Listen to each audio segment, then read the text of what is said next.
community members, and the Alumni Board, born out of a desire to build an enriching experience for friends and alumni of the seminary.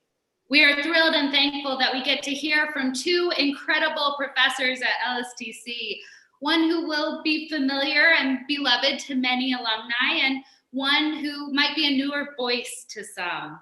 I know it is a gift for me this afternoon to experience the academic and theological excellence, as well as the passion for justice and God's vision for our world that is characteristic of LSTC. The topic of today's learning session emerged naturally as LSTC has always addressed the pressing issues of the day. We hope that this afternoon offers some reflection of how we, as leaders in our church, might faithfully respond and act to the presence of racism and white supremacy in our congregations and in society. So before I go into introducing our two leaders, I want to offer a few housekeeping notes. For those who are on the Zoom call, please make sure that you mute your microphone. We have a large group here, which is great, but we want to make sure everyone can hear. And then it would also help enhance your experience to choose a speaker view at the top of your screen rather than gallery view, although if you're like me, you'll go to gallery view a little bit to see how many of your friends are here. It's very, very fun to see everyone gathered together. And we will have a time for questions towards the end of the presentation. And so I ask that you use the chat feature in our Zoom, just the full group chat, to offer up these questions. I will do my best to moderate these, and we will get to as many as we can. And so now I am so excited to take a few minutes and introduce our two leaders today. I get to introduce the Reverend Dr. Linda E. Thomas. Dr. Linda Thomas is full professor of theology and anthropology and has taught at LSTC since 2000. She studies, researches, writes, speaks, and teaches about the intersection and mutual influence of theology and culture from a womanist perspective. Dr. Thomas has taught in the fields of theological anthropology, cultural studies, and ethics. She is particularly focused on the experience of African American women and is passionate about uncovering and exploring historical and contemporary experiences and ideologies that govern actions, policies, and norms surrounding race, class, and gender. She always incorporates multiple teaching and learning methods in the classroom. In addition to traditional sources, she uses literature, music, and film to provide variety and relevance for her students. Dr. Thomas's interdisciplinary focus of theology and anthropology unites critical sociological, anthropological observations with a concern for the church and its future ministers as the church relates to wider society. She was one of the principal leaders behind LSTC's public church curriculum, launched in 2014, which explicitly seeks to unite the academic study of theology for the church with service and justice work in the world. LSTC has recently been nationally recognized for this innovative curriculum, and she uses the dialogical method of teaching in her classes as part of her commitment to public church. Her professional academic experience began as Dean of Students at Wesley Theological Seminary in Washington, D.C., where she also taught courses in spiritual formation. She has served on the faculty at the Iliff School of Theology in Denver, Colorado, and Garrett Evangelical Theological Seminary on the campus of Northwestern University in Evanston, Illinois. At Garrett, she also served as the director of the Center for the Church and the Black Experience. She has served as visiting professor at the University of Chicago, Vanderbilt University, and Drew University. Dr. Thomas is a well-published author with several books and dozens of academic journals to her name. She has also given lectures at major conferences in Africa, Europe, and Latin America, and most recently in South Africa, Germany, Sweden, and Brazil. She unites a commitment to academics of the highest standard with a concern for social justice through the womanist tradition. Pivotal to the womanist tradition is the integration of faith with the scholarly life and pursuit of justice for all those who have been oppressed. Dr. Thomas holds a PhD in anthropology from the American University in Washington, D.C., a Master of Divinity and Theology from Union Theological Seminary in New York City, and a BA in English Literature and Sociology from Western Maryland College. Her work has taken her to South Africa, Peru, Cuba, and Russia. She has also been recognized as an Association of Theological Schools Faculty Fellow and a Pew Charitable Trust Scholar. At LSTC, Dr. Thomas has served as faculty representative to the Board of Trustees, chair of the Theology and History Division of the faculty, chair of the Faculty Executive Committee, and chair of the Diversity Committee. And unfortunately, with Zoom and everybody muted, I'm afraid we cannot give you the round of applause loudly like you deserve, Dr. Thomas, but let us all give Dr. Thomas a round of applause for being here. Thank you. And next I get to introduce Dr. Marvin E Wickwear Jr. Dr. Marvin E Wickwear Jr. joined the LSTC faculty in July of 2018. Wickwear describes his research and writing as a way for him to work out the problems he has encountered while teaching and living in community with others.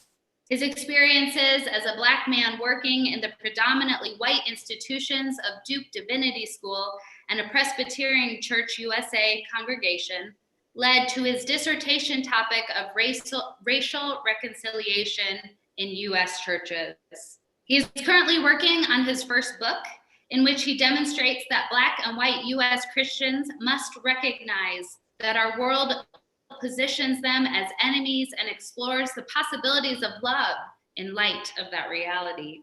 His research draws on feminist theory and Black studies, and in his teaching, he works to connect an understanding of theoretical and theological perspectives to the church's engagement with pressing political and social issues, with a particular attention to the roles played by emotion and affect.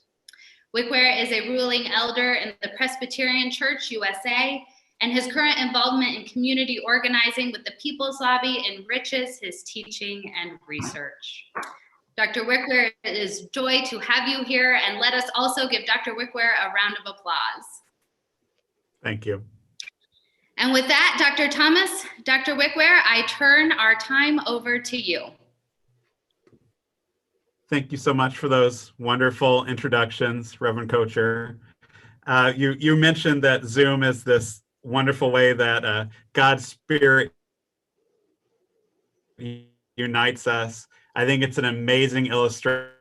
It is when God's Spirit unites us. So I can just embrace that. If people accidentally unmute, just know I'm not going to give you a dirty look. It's okay. Things get messy when God brings us together. Also, I'll have to ask you to forgive me if you see me just looking out the side. That window faces the courtyard. And I don't know how many folks remember, but in October, the LSTC courtyard is pretty much the most beautiful thing on earth. So if I just kind of gaze out there, it's because there's beautiful trees and everything. So my apologies. I'm just going to take a couple of minutes here at the start to kind of sketch out what we're doing with our time, aside from me telling bad jokes. And then I'll hand it over to Dr. Thomas to really get us started. We have a couple of questions that are kind of animating what we're trying to do in this session and hopefully future sessions that are coming down the road. One is the question of, what do you do about the gap that is so common in our churches between what the congregation believes and what the pastor wishes their congregation believed? So what do you do about that kind of space there that is so commonly present? And then secondly, what do you do about the difference between what the pastor believes and how the pastor has been shaped to live in this world? Because often there's a tension there between the commitments we hold and the things we learn from our mom and dad and aunt and uncle and our teachers and our boss, all of those folks who kind of shaped us to live as we live, regardless of the things that we believe, that kind of to get into Apostle Paul a little bit, so that we're doing things we don't want to do, right? what we're going to do today is kind of flesh out a little bit of what needs to be grappled with to be able to start to answer those two questions. So unfortunately, we're not going to give you like a nice, neat, tidy answer to both of them in 90 minutes or 60 minutes or whatever this ends up being. But we're going to try to lay some of the groundwork, right, for how we answer those. So we're going to take really the bulk of our time to kind of explore how racism is at work in ourselves, right, in the many complex ways that it can be. And Dr. Thomas is going to take the lead on that. She does amazing work in that area, and I'm looking forward to going through that. We're going to take a really short, about 5-minute break, just to give people some room to breathe and to look away from the screen for a little bit. And then we're going to come back and just start to sketch out how complex anti-Black racism in particular is, just to kind of lay out what it is that we're wrestling with, that we're here to talk about and to figure out how to dismantle. One last thing I want to talk about before I turn it over to Dr. Thomas, who's going to kind of talk about how we can look at racism within ourselves. This is a time, right, where racism is extremely obvious in the US. It maybe had seemed like we were moving past it. Lots of folks really wanted to believe, for example, that the Obama presidency represented some kind of ontological move beyond racism in a way. But this past summer, right, in the past 6 months, we've seen healthcare disparities kind of come into stark relief in relation to COVID-19 and the ways that Black and Brown communities are suffering disproportionately, right? The effects of the pandemic and the impact that it has on people's work lives and all of that. We've seen murder after murder by police and then violent responses to protests to those murders.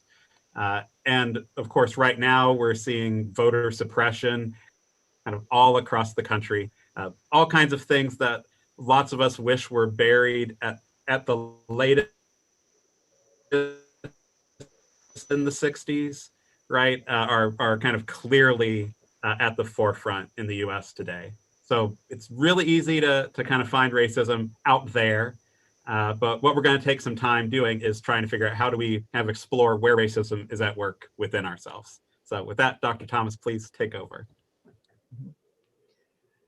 Good afternoon, everyone. It is wonderful to be here. I am very excited to see graduates who've come home. I've been at LSTC since 2000, so I think I know a lot of you, but I want to say a special word to those who go back further to 2000 and say, it's my pleasure to meet you. So much has been happening, and what a time it is that we are living to talk about race and anti-racism. Right before our eyes, we've seen things that one might think was a movie. People actually killed before our eyes with this summer with George Floyd being lynched by a knee. All of these things are real, and so is the ministry to which we've been called to real. And we can only begin to address part of what racism is. And we want to recognize that we have people here who are of a variety of races, ethnicities, and a whole intersection of people, LGBTQI. And so there are various perspectives that we have to be with. And we are very mindful in talking about racism to remember that we're not only talking to those who are white, but we're talking to people who are biracial and people of color. And so racism affects all of our minds and bodies. And I'd like to show a figure called the Johari window to illustrate what I'm wanting to bring up. Okay, How many of you know Johari window? And somebody can tell me how many people have their hands up or if this is new to them. What we want to do today is to begin with ourselves. What is it that you know about race and racism? What do you remember not only from a contemporary context, but what is it that has been instilled within you about race and racism? There are things in the Johari window that you know about yourself. And that's what we're pulling on this afternoon. We want you to think about the times that you first became aware that there were people who were culturally or racially different from yourself. And sometimes those things are known to others, which is this box here, because those things were taught to you from people that you love. And yes, people that we love did teach us things about race and racism. And until we come to grips with that, then I don't know that we will do a very good job of understanding how we can help our congregations. So this is the window that we want to talk about. This window is, you know about yourself, and it's not known by other people. This is another thing that we can talk about as it relates to race and racism. Not everybody knows how you think. Some things are more than politically incorrect. They would be embarrassing to say out loud. And this is another area that we want you to tap into as we relate to race and racism.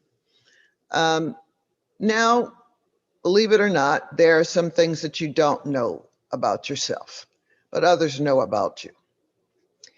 So that sometimes the perceptions that we have about ourselves are not known to us, but others do know them about you. And then this is kind of a box that I especially like because these are things that are not known, that we don't know about ourselves and others don't know about us. But we know that God knows everything about us. So I call this God space all over, but especially here.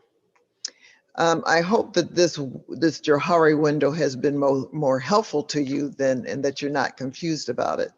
But when we talk about race and racism, we really have to begin with ourselves. And so this includes for people who are negatively impacted by race and racism. What is it that we were taught about what it means to be people of color, Black or brown, especially. I can say that I know that my parents taught me very early what to expect in a world that was full of racism. My white friends often tell me that no, they didn't get that kind of talk from their parents. But in order for us to get a sense of what conversations we need to be having with God about matters about race, that's where we want to go. I think one other thing that I want to say as we ask you to do some inner reflection, if we think about our eyes, I want to be very sensitive to those who may have seeing loss or something like that. For those of us who can see, we see a world out there and we see what's around us. The perceptions that we have about what we see are just that, perceptions, and those perceptions are real for us. We need to examine what our perceptions are about race and racism, because that is what becomes real for us. So if you would just take about 2 or 3 minutes to have this self-talk, then I'll call you back. So we're going to take 3 minutes.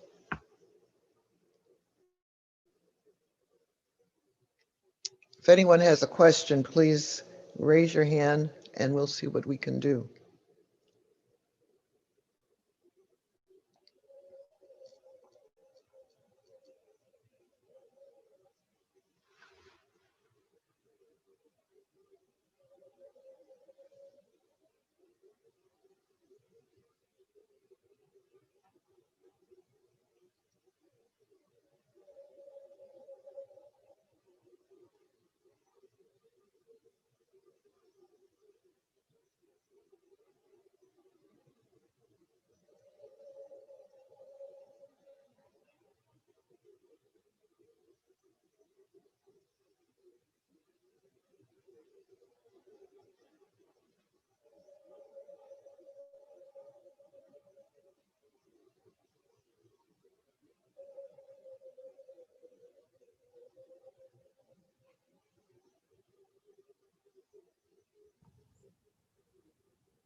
Okay.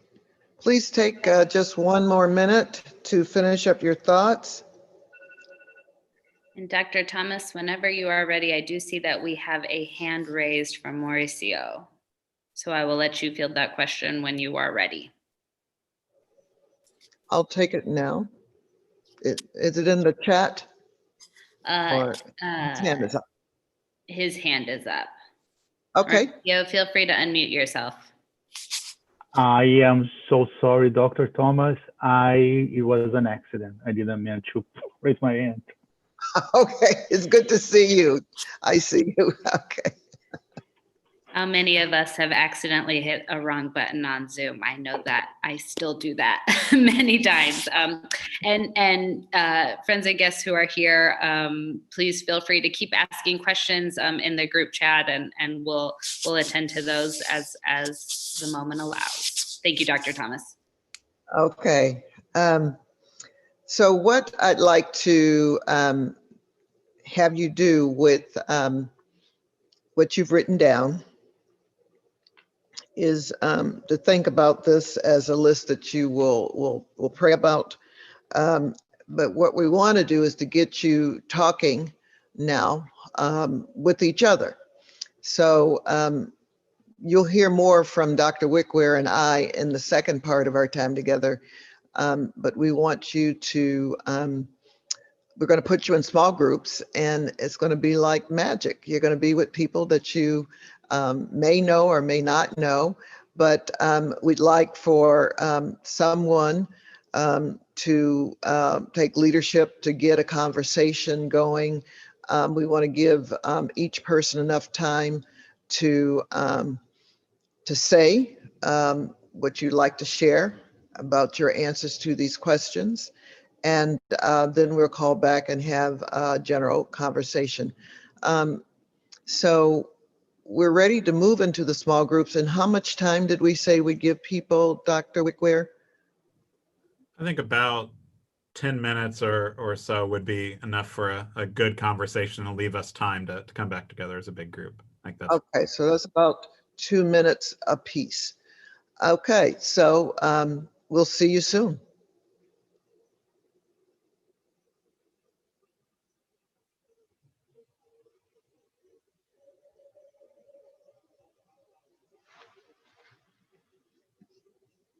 Some groups may have 3, but most of them should have 4.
Hello?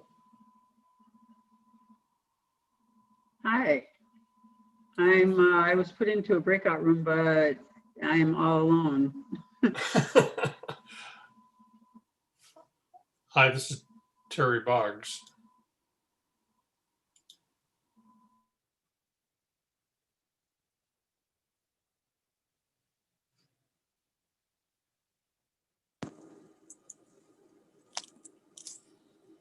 Hi, Terry. It's me, Jesus.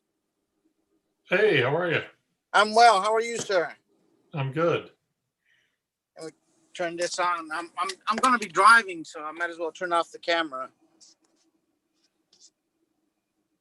Well, that's a good way to connect.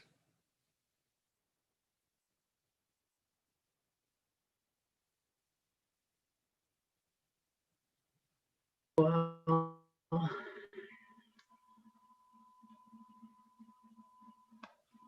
Deb, are you still Terry, by are you still yourself? there? Oh, I'm still here. Yeah, I was, Dr. Thomas, I was sent into a breakout room, but when I entered it, I was the only one there. So I'm okay. trying to find a conversation partner. Okay. Well, hold on for a second. Let's see if I can add you to a group. Okay. Well, Dr. Thomas, can we turn this Okay. main room into a conversation until the rest of the groups come back? Oh, can you put where is are you not able to add her? No, that's just the host. And Oh, where's Franchek? He's here, I think. He is? Can you add to Deb, right? Yeah. To the breakout room? Yeah. Yeah. Yeah. Okay. I hope you weren't there too long by yourself, Deb. And Terry Boggs too. Yeah, I was trying to find a new home, but okay. At the so it bottom says is I there. moved here. Nobody from. Let's,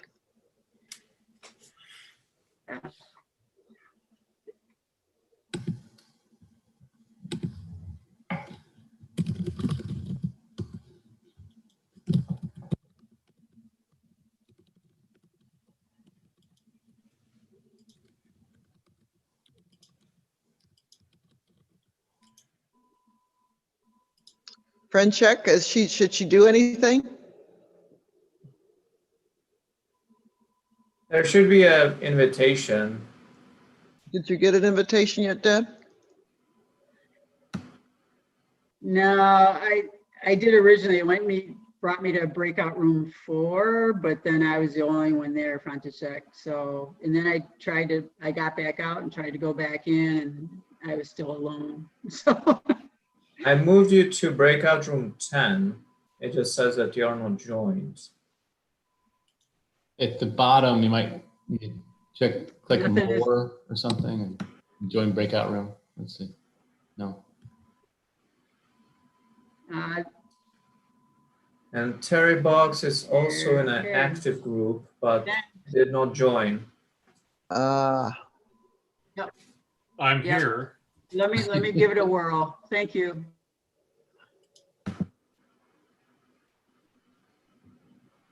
Bob says he's there. Terry, you might, at the bottom, there's sometimes a button that says join breakout room, or on mine, it says there's a more button and the choice is join breakout room, to which you are assigned. Okay.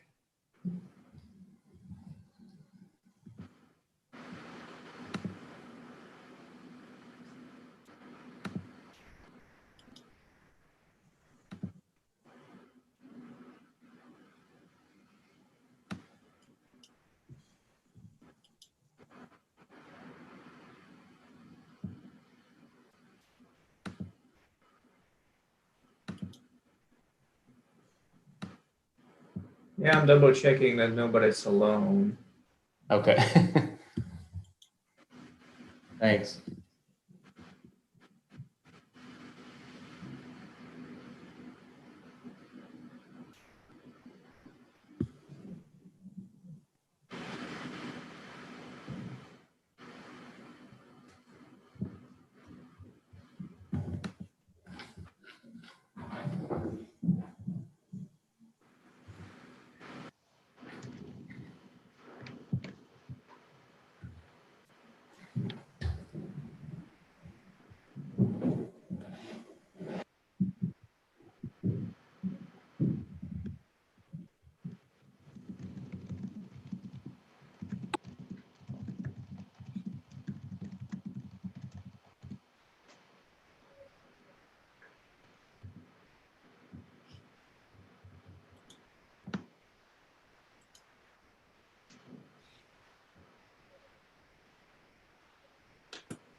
Okay, you can bring them back. I'm so sorry that you just got there and then they have to come out.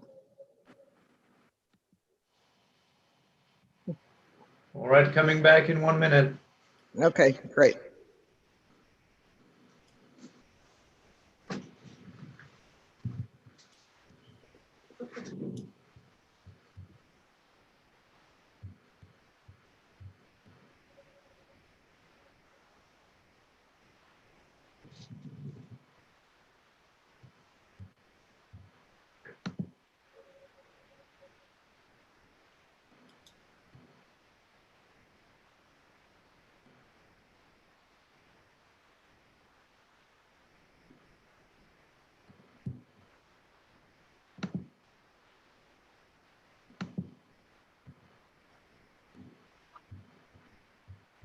Okay, welcome back. I'm going to wait. I only see 19 there. Always those people who actually click on the leave breakout room button, and then all the folks who wait until the breakout room kicks them out. Right.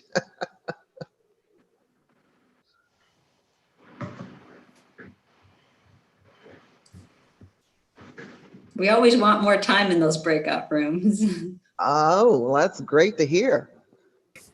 Yeah, we get kicked out mid-voice. John, you have to unmute. I'm muted now, am I? I don't think so. Well, I We hope. had a couple people late in the game, so they didn't get to speak and share. Okay, thanks So for sorry letting us about that. Yeah. It's 55 back. I don't remember how many we had all total. Nice job using the breakout function, though. That was quite impressive. I haven't been in a Zoom meeting where we did that successfully yet. So that in itself is already educational. It's very magical. I love it. I love it. The whole view. I like. Does, We were thinking we had about 65 to start, which means we're a few short. Thank you, Vicki, for giving us those numbers. I'm wondering though, as the host, whoever did the breakout room, I think we're probably all back. I know it kind of made everyone come back, so I think we're good. Okay, thank you.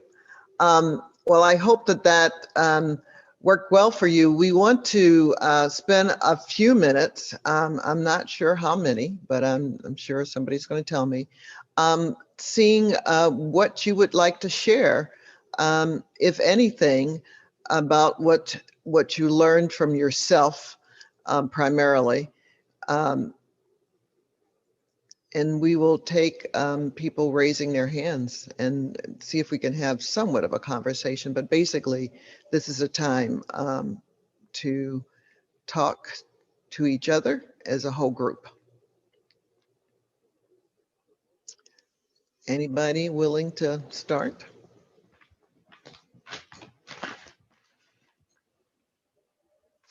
Well, that means I have to call on someone. Vima, raise your hand. So Vima, you want to go ahead? Okay, thank you. Thank you.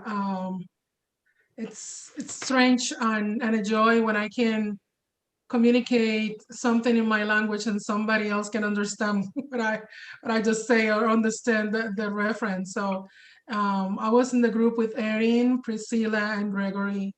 And I shared that my first realization, I am from Puerto Rico. I'm from Vieques, Puerto Rico. And then I was sharing that my first realization about racial inequality in Puerto Rico was with my grandmother from my dad's side, who was white and from Spain. And I remember that she used to tell us, El negro vale por lo que sabe. So Black people, they are valuable or they matter in relation to how much they know. And that was what she used to say to ask us to be the best at school and to have good grades and to be the best that we can be in the schools. So to hear Priscilla understanding that and referring to that as something that she was actually exposed to in her family and in her upgrowing. That was it was actually something that reaffirms me and the work that we are doing right now at LSTC, and it was great to share it in the group. Great. Are there any other people of color who want to speak to what they might have been taught?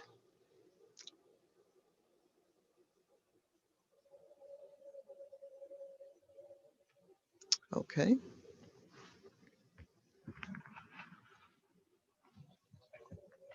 Okay. I'm not afraid of silence. I can't see who else is there. And I'm not going to call on anyone. Okay. So let's have the whole group. What were you thinking about race and racism?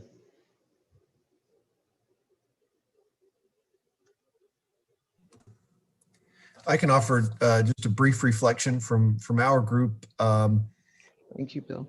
We used the quadrants that you gave us earlier to reflect on some changes personally coming from our respective maybe cultural or regional locations growing up, and how in fact even at LSTC experiencing people of different communities, and then having professors and teachers and mentors allowed many of us to move into other areas of the quadrant. So maybe not knowing something about ourselves, but then being in these other communities allowed these issues to kind of come to the surface. And then sometimes maybe knowing you feel a certain way, but not sharing it. So you know it, but others don't. And being in those communities that are more diverse in a variety of ways is in many ways a trigger. It's a kind of extra little boost to move, maybe even have a conversion. And that was, I think, a common theme in a couple of our comments. Thank you, Bill. These are certainly not easy things to talk about in a large group. And at the same time, if we want to change the church, this is where we begin. If we're going to speak it to anyone. So are there any other courageous people?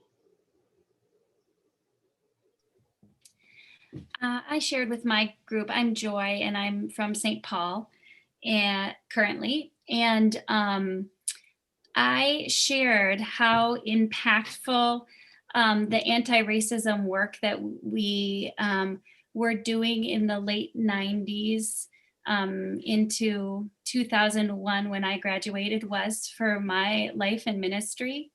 And in fact, my family too. Lately in 2020, a lot of my family and close friends are having sort of an awakening moment about racism, and they've said to me, like, you've been talking about this for more than 20 years. Like, I remember you talking about this a long, long time ago, but I always just thought you were exaggerating. And so, like, as a white person that's been like trying to name and call out racism as I'm able, like with my loved ones, in this moment, I've felt really a lot of mixture of emotions as people have revealed to me, like something I didn't know, which is how much they didn't really believe me. I'm glad that they're having an awakening now. And I also feel like I wish I would have been a trusted source sooner with them. Mhm. Thank you so much, Joy. That's very powerful. We do have some chat comments if no one has their hands up. This is from Pastor Vicki Johnson. She writes, I am overwhelmed with racism and anti-racism. I grew up 2 blocks from LSTC. Racism for me growing up was something out there and not in my own environment. Now being exposed at a different level and seeing how much work goes into changing things is exhausting. Thank you, Pastor Johnson.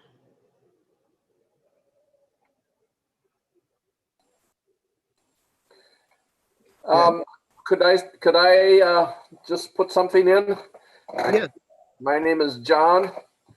I just wanted to build on what's been said already. I do believe that that anti-racism is not a class.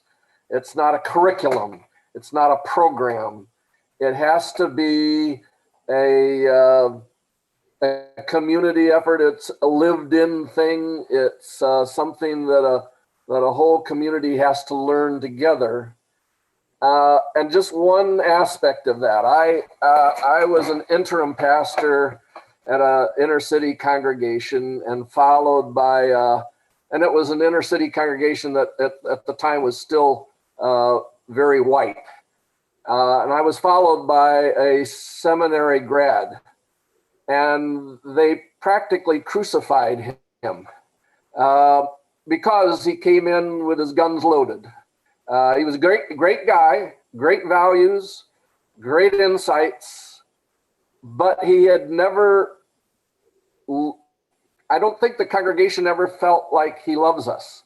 The congregation never felt he owned the tradition of the congregation, the identity of the congregation. And so he started as an outsider and he left as an outsider. Mm-hmm. And I think, I believe that anything that, I think anti-racism has to be something, it's like evangelism. Any church with an evangelism committee usually is pretty darn lousy at evangelism. That's enough. That's Thank all. you, John. That's very, very helpful. And that's what we believe too. It takes a community commitment, which is why we've decided to begin with where each of us are around race and racism, because that is foundational to being able to get other people on board. Did I see someone else? Fred Sickert, go ahead. Yeah, Dr. Thomas, this is Debbie. Mm-hmm. Yeah, just to build, to add that, yeah, it's a community experience and an invitation into those hard conversations and work on self-awareness. But as you've stated, and I think all of us have hopefully experienced, it does start with yourself. And I will never forget the value and that I gave Dr. Thomas, your class, and reading Howard Thurman and James Cone and those things. And for me, it was a personal awakening and being convicted of being not well-informed, not seeking out uncomfortable situations and uncomfortable conversations and being vulnerable enough to put myself in those spaces and places with people I wouldn't normally do. So for me, it was definitely the first step for me was education and experience and a feeling of complete conviction that I feel now I can invite others into that gently, but yet with a very strong conviction that that's where we need to go. Good. Thank you, Deb. I remember saying to my students that if you're feeling uncomfortable, that's a good thing. And to try to lean into that, to see what the discomfort is, so that you can go at the pace. I do want to say my experience as a person of color, a Black woman, is that when people are silent, I don't know what they're thinking. And so I have to assume that I'm not safe. So that is a place to begin. I don't know if you care. So as you are, having difficulty saying now where you are, and that's understandable, not being able to communicate, especially to those who are vulnerable, leaves some question for those who are neighbors. And so that's very important for us to consider. Are there any other folks who want to say something? Yes, I see one hand, a two. Fred? Hello. Yes, I spent most of my ministry working in healthcare. Mm-hmm. And it was there that I connected racism with disease, the disease process, and how people were treated by the bedside. And that started really with the whole issue of HIV in the 1980s, how they warded people off, whether you were white or Black or Chinese or Filipino. They would put you in an area and then just assign certain staff just to care for that person. And that always bothered me. I don't know why. And like they were treated as modern day lepers, which they really were. Mm-hmm. And it didn't matter your skin tone.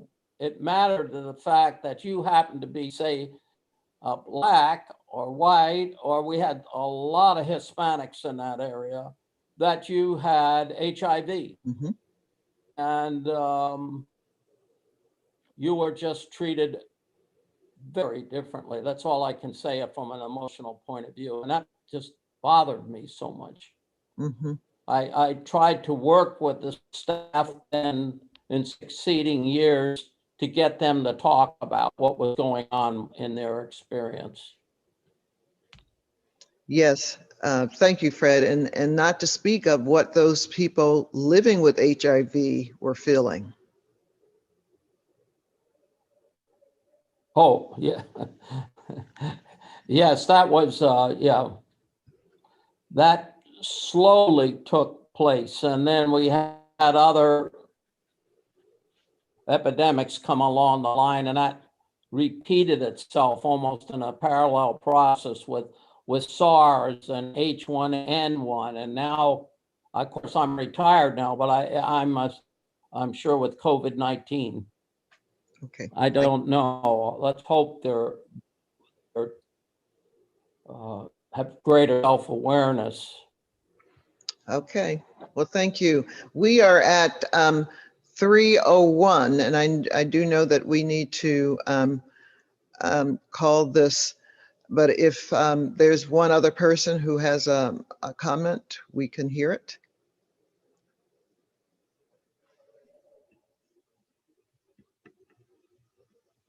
Someone asked a really good question in the chat about when are we going to link anti-racism with police brutality as a public church? When are we going to link anti-racism with police brutality and the incarceration system? And just reading that, it was something that spoke a lot and seemed very timely to me as well. I think I certainly do that. They are hand in glove in terms of anti-racism, and that's the core of it in many cases. So I could say more, but there's a link, and thank you for asking the question because it makes it explicit. Thank you, Erin, for bringing that to my attention. In the second half, we may be moving into that, but this was first half. We're going to take a 5-minute break.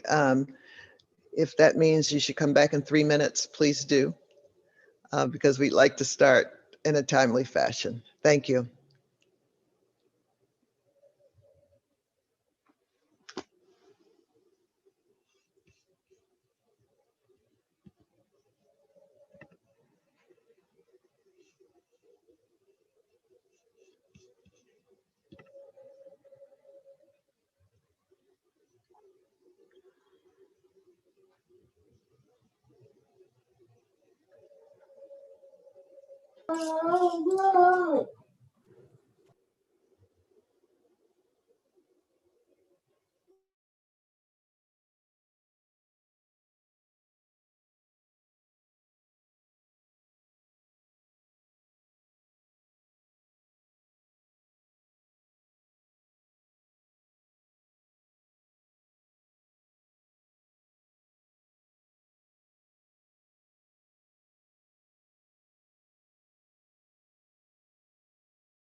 Okay, we hope that people are beginning to come back.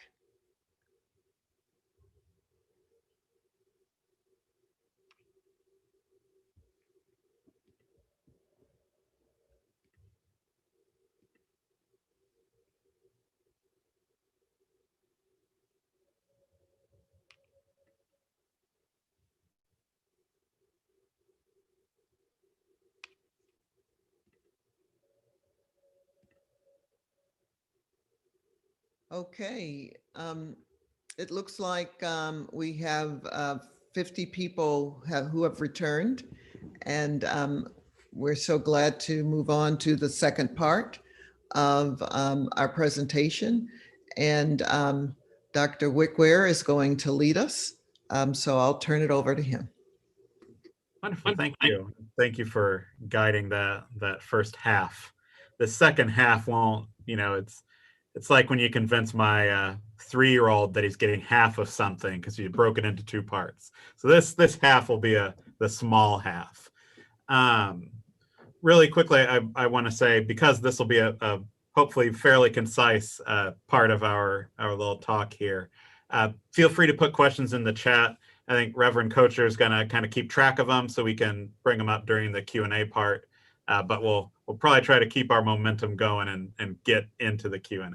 So please feel free to type questions in as you go. I'm going to share a little, one slide really with a few points on it.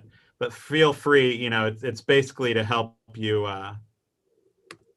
keep track of what I'm saying and help me keep track of what I'm saying. But if you would rather look at my beautiful face, I don't think you're going to be completely lost if you just prefer to look at a human face instead. So make your own decision about that.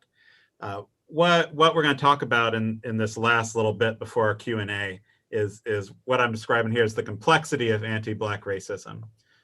In the first part of our talk, we really focused at trying to understand ourselves, right? Trying to take seriously what's going on inside of each of us as we confront racism and as it tries to work within us, right? To make us into something other than what God has made us to be.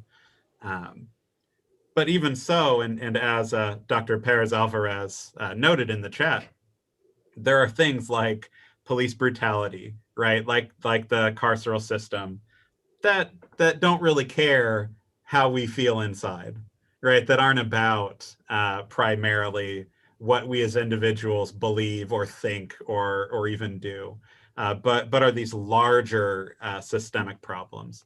And so I'm going to give just a really quick sketch of some of the complexity of those. And this is LSTC has been my first really sustained encounter with Lutheranism, right? And I've learned many things that I deeply appreciate in my time here. And one of them is this lovely phrase. So this slide that I've put together is an attempt to call this thing what it actually is, which is to say, it's a lot, right? It's as our beloved Pastor Vicki Johnson noted in the chat, it's overwhelming, right? To stop and really give serious attention to how enormous racism is. So that's what we'll be doing here. It is overwhelming. It's okay to feel overwhelmed, right? What I'll say in the end, but I'll give a little preview now, is that this gigantic problem is exactly why we as people of faith, as faith leaders, take this on ourselves, right? Because this is the size of problem that we have to turn to God to try to deal with in any kind of way. So I'm going to give a sketch of how big this problem is, and I'll trust y'all to remember that God exists while we talk about just how horrifying the world is. What a terrible thing we've made of it, in a sense. So I'm going to go through 4 different forms that racism can take, again, really quickly, and the list could be longer, but I'm trying not to be too much of an academic and just completely overshoot the time that I was given. So One is economic and political racism, kind of lumping those together. It's hard to really pull them apart.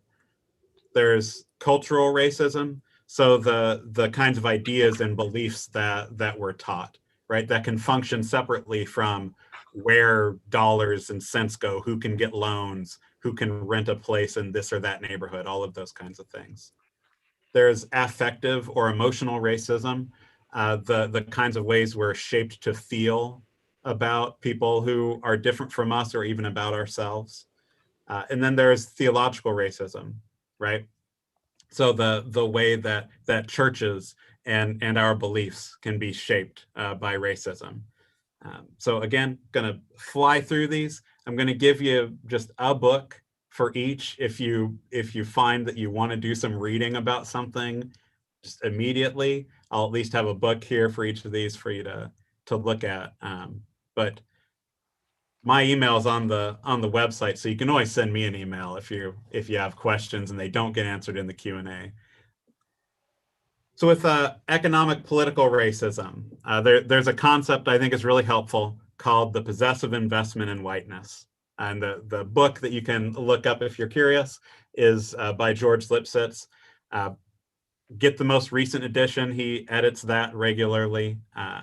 But basically what the possessive investment in whiteness is the reality that from the founding of the US, right, whiteness has functioned to kind of maintain property within a certain class of people, right, and to kind of keep others out of those property relations. So things like, educational, the funding of schools by local property tax dollars, right?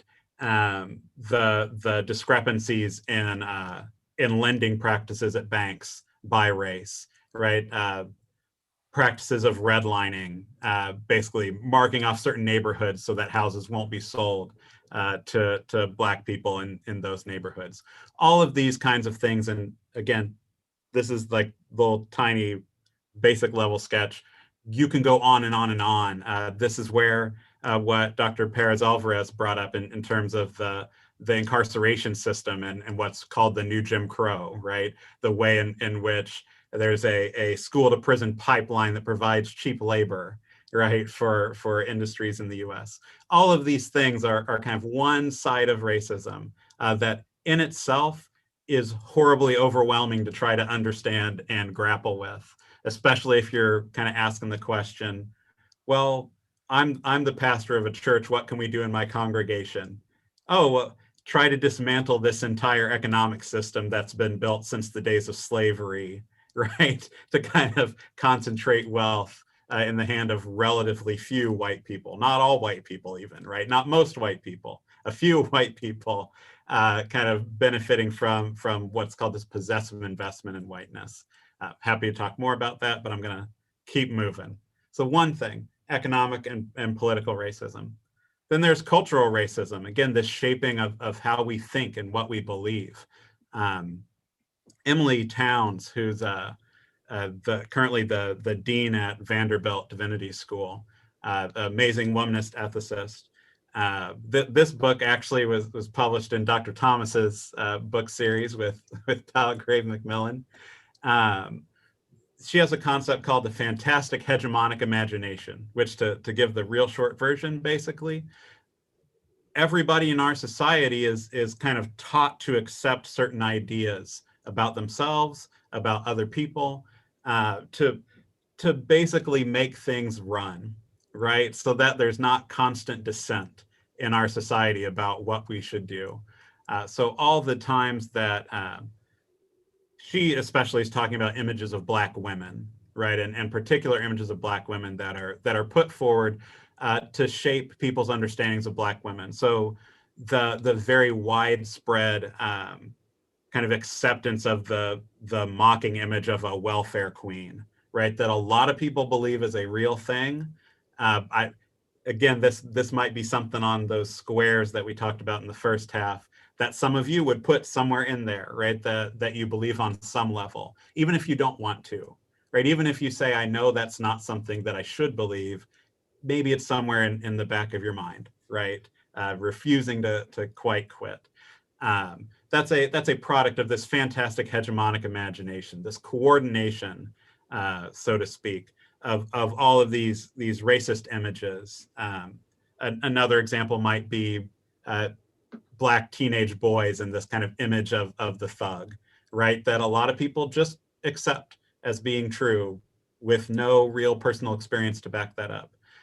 This is what we'd call cultural racism, right? It works together with that economic and political racism, so that some people might believe it's justified that schools, on the south side of Chicago are struggling, whereas schools up in Wilmette, where my in-laws are from, right, are doing amazingly. And then maybe they chalk that up to cultural factors, right? This is kind of where cultural racism links in with economic and political racism. I'll pause here just in case Dr. Thomas wants to jump in and add something. I would only add, going back to number one, that on the side of Black and brown people who are disadvantaged by economic and political racism, the enslaved did not earn any money. I know you know that, but it affects present day generations. So Black people built the Capitol, Black people built the White House. That's not known, but there was no savings because there was no money. That then impacts the economy for me and other Black and brown people who now experiencing this pandemic are really the ones who are the essential workers, the ones who are getting the COVID, and the ones who are very disabled when loved ones die. Absolutely. If you look into where people get their down payment for their first home, right, often cases, it's from the past generation. And when your generations run back to the enslaved, it's hard to find where you come up with that down payment for a home. So the third category here, affective or emotional racism. A helpful concept is white fragility. That's a term that Robin DiAngelo came up with, but I think a really good treatment of it is in Austin Channing Brown's book, I'm Still Here. That feeling of being overwhelmed, right, that you'll get pretty often if you have a group of white people and you're trying to wrestle with racism. That doesn't come from nowhere, right? That is something that people are shaped into, and not only white people actually, but anybody who's been sheltered to some extent from conversations about race. That's one side of this, right? Is the difficulty that some folks can have in even dealing with the reality of racism, and then what follows it, right? Which is the decision that that's not something to prioritize because it's so difficult. That's one form that this kind of emotional racism could take. The other ties into those images, right, that I talked about in relation to cultural racism, which is that it's not just that, oh, there are news stories, right, that portray Black people as criminals in 85 different ways. When people, Black people, brown people, white people, whoever, encounter a Black person, all of those images affect how we feel inside when we encounter somebody. We might feel fear or suspicion, right? Or even Dr. Thomas talked about how she was raised to kind of understand race. I was raised by my father to recognize that I would be threatening to people, right? So there's even a kind of fear of my own body that I experience often if I'm anywhere that's not all around Black people, right? A kind of worry that if I don't present myself correctly, that I'll be perceived as a threat. And you've seen what happens, right, when the police get called on threats. So this is something that the feelings that are tied in impact how I go through life, whether or not anybody is actually perceiving me as a threat at the moment. So the last one is theological racism. So here I lift up an important mentor to both Dr. Thomas and I, James Cone. who critiqued what he called white theology. And so to give the real quick, 1 minute on that, white theology is basically about prioritizing certain theological questions over the questions that have been central to the lives and the faith of Black Christians, right? So Cone described this as prioritizing the question of the non-believer, right? Worrying about, well, are people gonna think this all makes sense? Are they going to keep believing in God in a world where we're increasingly kind of accepting science as the center of what makes our world work?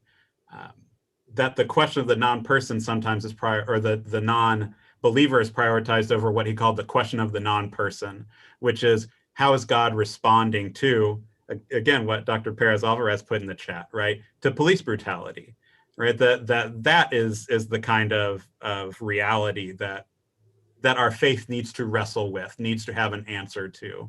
And so what Cone called white theology is theology that just kind of pushed those questions to the side and said, no. The important questions of Christian faith are, how do all these ideas fit together and make sense?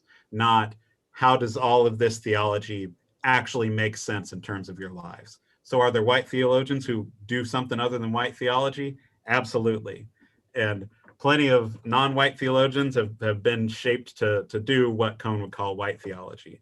But there's a certain racism there in prioritizing some theological questions so that in a church, it might be impossible to bring up race without people saying that doesn't belong here, that has nothing to do with our faith, that's not what church is about.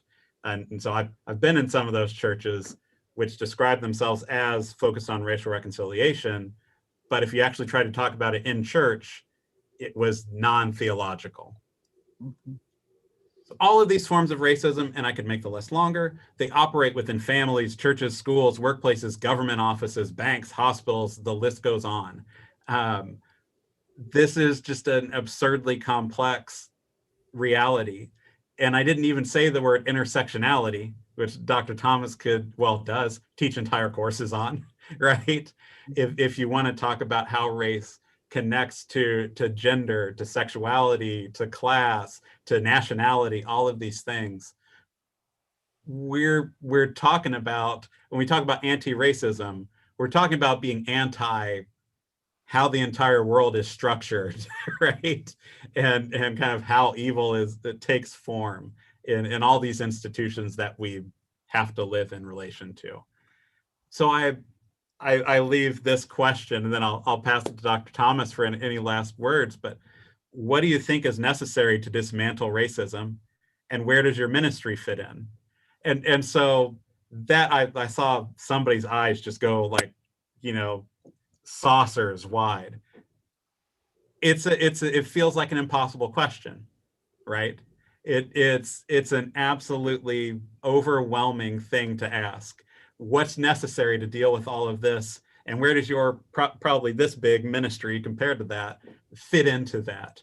And the reason I ask it is not because I think you need to have a really good answer to that right now, but rather because that's the question that needs to be guiding our anti-racist work, right? We don't need to believe that we can deal with all of this at once. But if we start to think only in terms of one little piece of this problem and think that if we just deal with that, the problem is dealt with. So what a lot of churches do, right, is try to form friendships, kind of to try to deal with that cultural racism piece, or maybe the emotional, affective racism piece. If we try to do that stuff and just kind of settle for that and don't keep it connected to the economic forms of racism, right? Don't keep it connected to what's literally killing people in our communities. There's only so much we're really going to be able to do. We're going to miss opportunities to contribute to dismantling those broader structures. So I'll wrap it up there because I know we still have Q&A to come. But Dr. Thomas, if you want the last word, it's yours. I thank you, Dr. Wickwear. While I'm speaking, I'm hoping that people will be formulating their questions. I just want to speak to theological racism because for many people of color, a theology of the cross has been what has been life. It's not something that has to be necessarily articulated formally theologically, because it is a life lived. And I think Dr. Cone has done that so well when in his book called The Cross and the Lynching Tree. And that is what we see. This is what is making Dr. Vicki Johnson so exhausted. But part of the resourcefulness of the Black church is we know, because of the cross in our everyday lives, we have the songs, we have the way of talking to Jesus. We rely on the Holy Spirit, which is a theological foundation for all of us, but for those who live the theology of the cross, because our bodies represent that which is constantly hung, it becomes very important. So what we were trying to do in the first part is to have you think about how you're thinking about racism. And now we know that you all are thinking people, theologically minded, but we're trying to bring these two parts of ourselves together, both and what decisions you have to make for yourself for what you take home to your congregations, and how you're going to work it out. Not like you know it all, but how do you enter a conversation to begin the work? So let's have some questions. I would like to lift up Dr. Perez Alvarez's question from earlier. As a public church, when are we going to link anti-racism with police brutality and the incarceration system? I would simply also love to hear more what you have to say about this topic. I'll speak to it first. If you were in my classes, which we certainly welcome you to, there's a whole section of my course, hashtag Black Lives Matter, that we talk about mass incarceration and the kindergarten to prison pipeline, and how jails and prisons are for profit. And the way that you make a profit is to keep bodies in jail. Well, those bodies are Black and brown bodies. And the way that we determine how many jails have to be built is to look at how many Black and brown children are in kindergarten. So if these grown up, and sometimes children are put in jail, then people who are part of that economic racism make lots of money. So what is the theological concern about that? So I think we are addressing it in public church. I think it can be amplified. What I'll add briefly is one of the beautiful aspects of the concept of public church, right? This idea that we've taken to shape our curriculum since before I got here, is that church isn't just what happens within congregations, right? So I think if you just look at congregations and say, oh, what is the church doing about, about police brutality, and you're looking for some kind of church-led response, I think that's a little bit hard to find.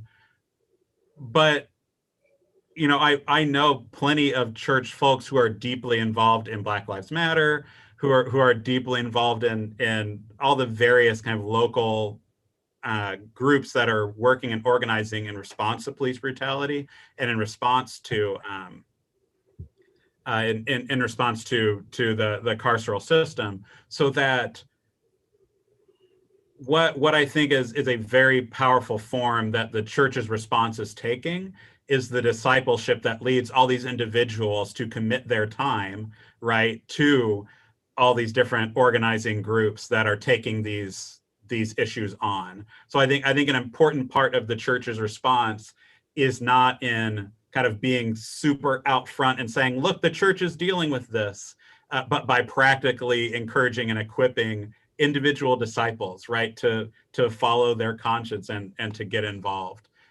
Hopefully with church support where that's politically viable. But in some places, it really is primarily kind of making sure that the folks who are going to get out there are going to know they're doing something that is God's work. So yeah. Yeah, I think in addition, in Public Church 2, there are 2 courses, Public Church 1 and Public Church 2. In Public Church 2, we have community organizers come into the class and do 2 things. One is begin the task of teaching our students how to do one-on-ones and actually get organized to attend some things. And, you know, COVID is making that a little trickier now to be together in groups. But we are doing community or congregationally based community organizing, so that this is how Jesus was a community organizer and how he was out among the people raising the critical questions about Rome. And but of course, we look forward to your coming, and all of these things can be done far more comprehensively. Other questions? Can I speak? Can I? A question. Analytics. I think we have some questions in the chat. So I want to make sure that folks whose voices haven't been heard yet get heard. So I'm looking through the chat. There are some fantastic engagements with the topic and some offerings of additional readings and authors. I don't know about you all, but I am adding to my book shopping list this afternoon. But something that came up that resonated with me and that was mentioned with both of our leaders was the issue of intersectionality. And I have experienced in my context that conversations about anti-racism don't get very far until we start bringing in intersectionality. Could you speak a little bit more to how intersectionality must play a role in our conversations? Yes, I will, and I certainly know that my colleague will join me. Intersectionality is overlapping oppressions. It is what happens to a Latinx trans woman simply because she is both a person of color and also LGBTQI person, mainly transgender. These women are the ones who are mostly murdered. And so the overlapping oppression is therefore one of sexuality, gender, and race. A person that is Native American and also physically disabled will have issues not only because of race, but because of the kind of oppression that people who are in wheelchairs or who have mental illness have. So it is a piling of 1 + 1 of different identity categories, but it always adds up to more than 2. It's complex. So that's how I would talk about it initially. And of course, I have all kinds of resources on intersectionality if you would like to send me an email. Dr. Wickwear, do you want to add? I could ramble, but I think you explained that beautifully. Okay. We have a question. I'm sorry, Dr. Wickwear, were you ready for the next question? Wonderful. This is from Priscilla Austin. Our role as pastors, deacons, leaders in this work seems to always be contingent upon the congregation's perception of being loved first.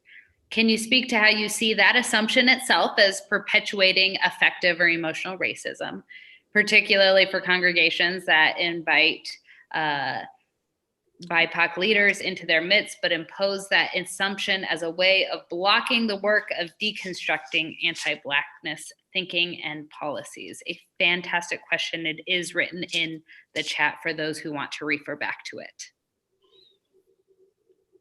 This is a question basically about my research, so I should probably take this one. Thank you very much for just asking a nice, easy question. That's exactly what I work on. What I believe is necessary in the kinds of settings that you're talking about in racial reconciliation work more broadly is for love to be to be redefined, right? For there to be a reworking of how we understand love. So I don't think there's anything wrong with wanting to feel like the person who's trying to change you at the core of your being to be someone who loves you, right? Like that's a good kind of like we talk about a lot of our feelings. There's a reason that you feel that way, right? That you don't want just anybody to show up and tell you that you're terrible and you need to be somebody else, right? So there's something important about wanting to know that the person who's telling you to do something different loves you. The problem is in what our standards are for what love looks like. And so we have, can talk about this in two time frames. We have, going back to the civil rights movement, of the 1960s, a certain understanding of love that looks like people of color sacrificing endlessly, and that is what love is people of color kind of accepting that we will have to pay any price to turn white people around. Right, and then that is kind of lifted up as what love looks like. A lot of kind of bad understandings, I'll say, to use a quick term, of Martin Luther King's work are kind of precisely along those lines.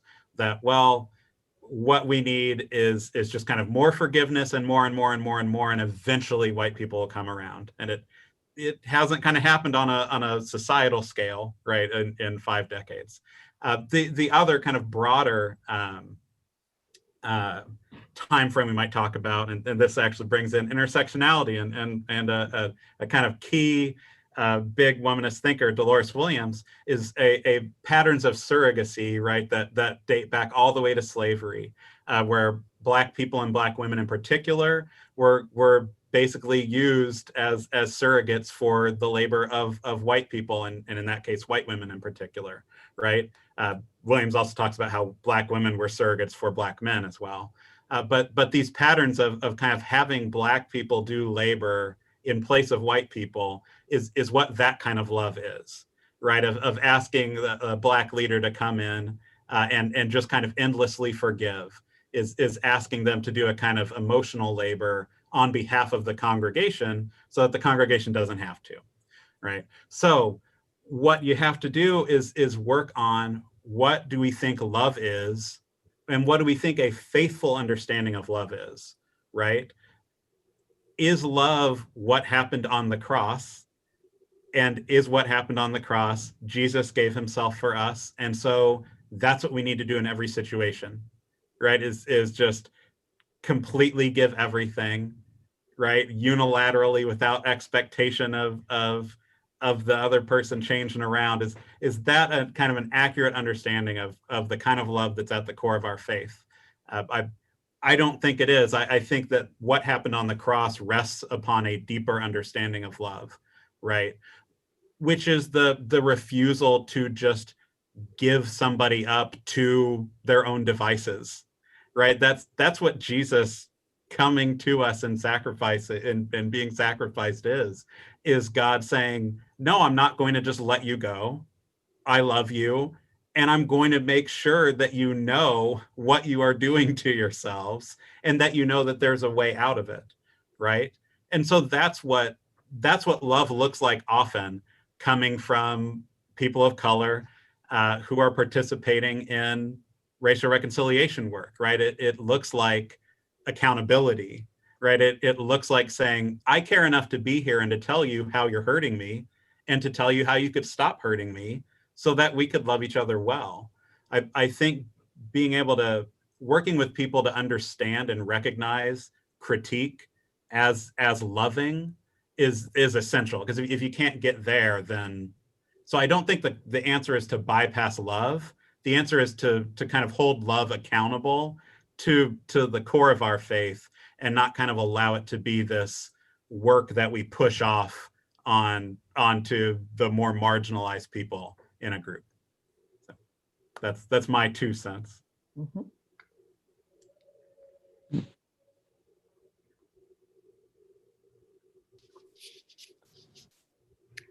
I am continuing to look through in our chat, and again, such fantastic comments.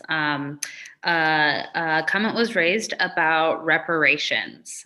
So it was not phrased in a question, but that is a poignant topic and a crucial one. And so I lift it up as a question, if you all could comment on the importance of reparations and what that could look like. Well, I'll begin. I think that there is no way around reparations. And I think that that's because of the people who were enslaved. And please note that I'm not saying the slaves. I'm saying people who were enslaved, which means there is a party that essentially made Black and brown people and even First Nation people, but I'm going to speak of Black people in this case, into property, chattel slavery. And the property was treated like business. Black women were to bear children so that they were forced to have sexual relations.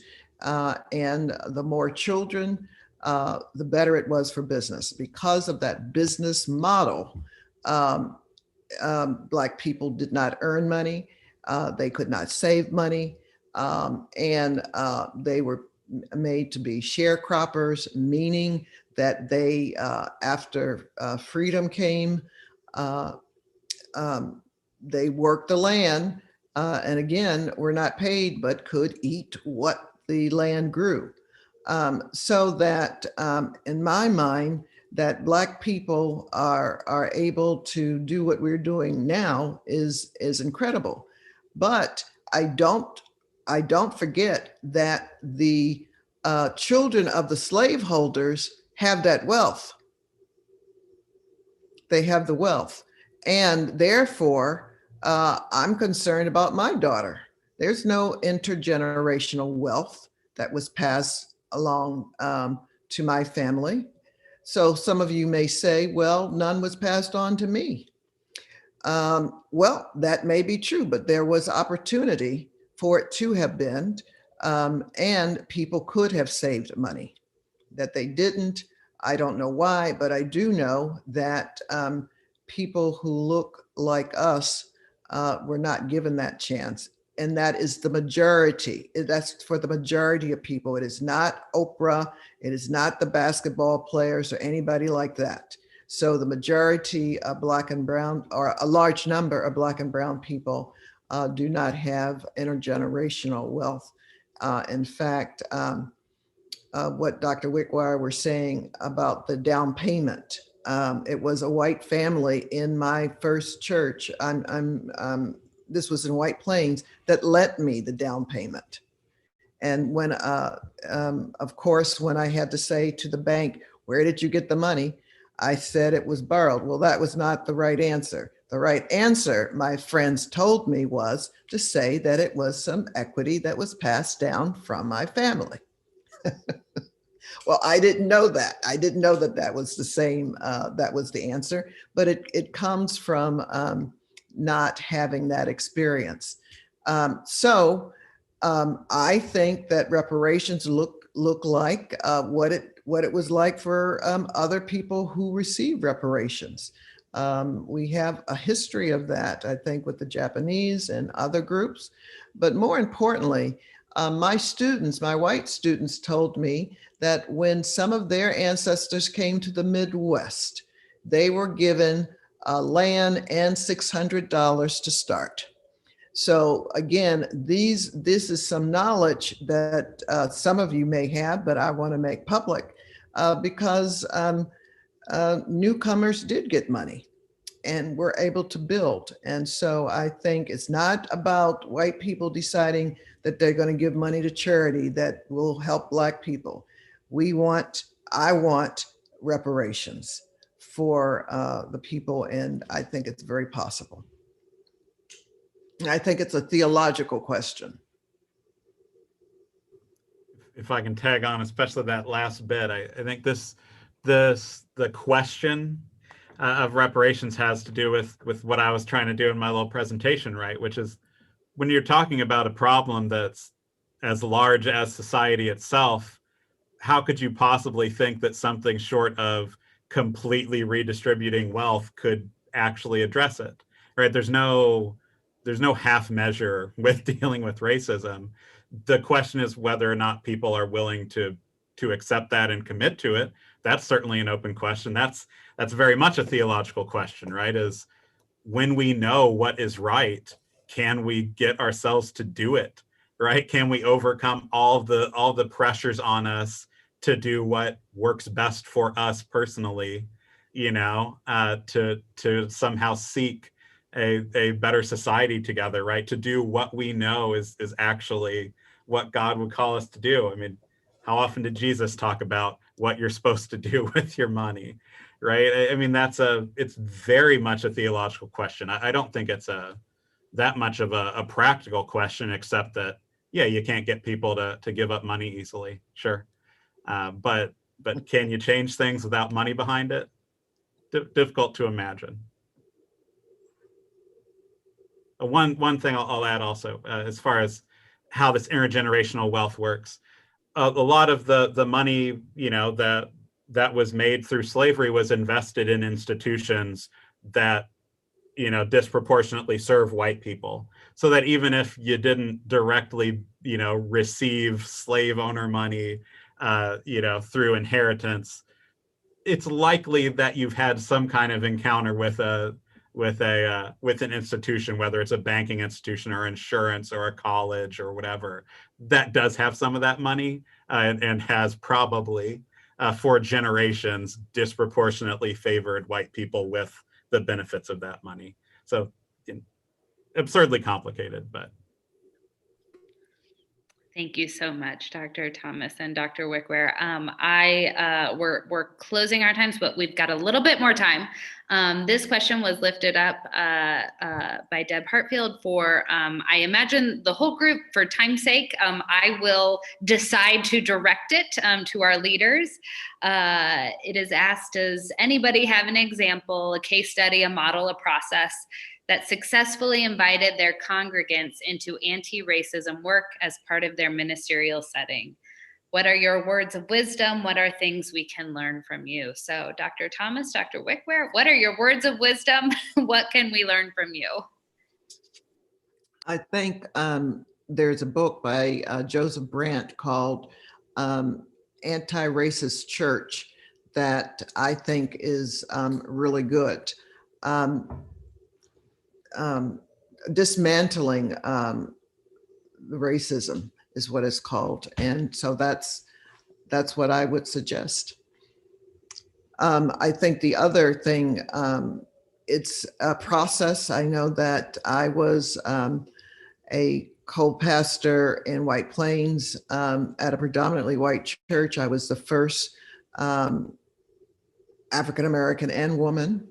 And I do know that changing staffing changes how people encounter the other. And in that setting, more African-American people began to worship at the church, and more women heard their call to ministry.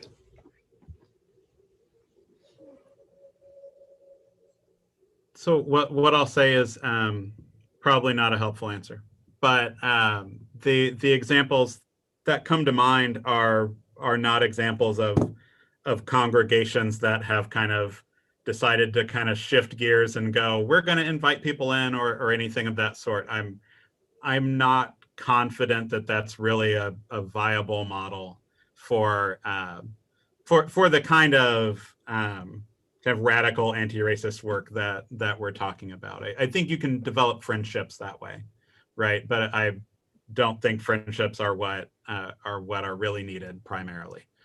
Friendships are an important source of support and can open up relationships. But the examples that come to mind for me are folks like Jonathan Wilson Hartgrove, if you're familiar with him. I went to school at Duke, and he's in Durham, where he started this house. It's called Rootba House, and basically folks can come live there, right? Especially folks who are transitioning out of incarceration. And he just lives in a historically Black neighborhood that, because of how housing's working in Durham, is increasingly a white neighborhood. But he just lives in a neighborhood, participates in the neighborhood's life, shares his home with whoever needs it, basically. And it's not a church, right? But it's very much a ministry. And so that's an example. I think the work that Shane Claiborne's doing, and Philadelphia, I'm trying to remember which, Philadelphia, Pittsburgh, I can't remember, but those kinds of basically rerouting your life, right, to try to live in a different way are I think really what are more impactful models, although a big ask, right? A way bigger ask than kind of how do we keep things mostly how they are, but kind of bring some different people in. I think, I mean, if you really stop and think about that, it's not going to change things fundamentally. What I said earlier about how out of those kinds of settings you can end up with disciples who go out and do amazing stuff. That's what can happen when you kind of have a congregation that opens itself slightly. But I think if you're talking about how can the church like directly do something that's really overturning something, it involves kind of completely reimagining what it means to be church. Thank you. Our time is coming to a close. I just want to lift up the great conversations that were happening in the group chat. I am realizing that folks joining from YouTube Live will not be getting that. So I guess that's our like exclusive homecoming content. But if you are on the Zoom chat, do check out some of those recommendations. I do want to lift up that some of the comments were around the pieces of racism, cultural racism, economic racism that is embodied by the current White House staff and administration. So I just want to like name that is real. And also folks who are seeing the effects of racism so real around COVID and loss of life for COVID. I think we all know that or see that, but I just wanted to name that was lifted up in our group chat. Again, lots of fantastic books. Checking out our group chat here, making sure I didn't miss anything. This will be on YouTube again. So if you want to share this with folks in your life, I highly encourage you to do so. You definitely have that option. But for now, with our time coming to a close, I do invite Dr. Thomas and Dr. Wickwear to have the final word. Any last minute comments you would like to add during this time? We're here to support you. I'm glad you came. That shows that you're interested in this question. And stay strong and be well. And I'll just add what I hope I communicated earlier, but want to make sure is clear, that I can speak as plainly as I do because we share this faith together, right? And I trust that all the stuff I'm saying you're receiving, kind of aware that on our side is God, right? That the creator of all of this and the one who promises to make it right again and to have made it right again is working in and through us and our communities, so that I don't think we gain anything by downplaying how big the problem is. We need to kind of lean more fully into how far we think that God can sustain us, right, as we confront these huge problems. will allow me, on behalf of our whole group here, our whole group watching, to lift up a tremendous word of thanks for Dr. Thomas and Dr. Wickwear. Thank you so, so much for giving your time and your talents today to this conversation. I would simply love for us to do our round of applause. However you round of applause on Zoom, know that the gratitude is tremendous for us. I have just a few announcements and some very, very good news. This conversation was fantastic, and it is not the last one. This is the beginning of a series of learning sessions like this put on by LSTC.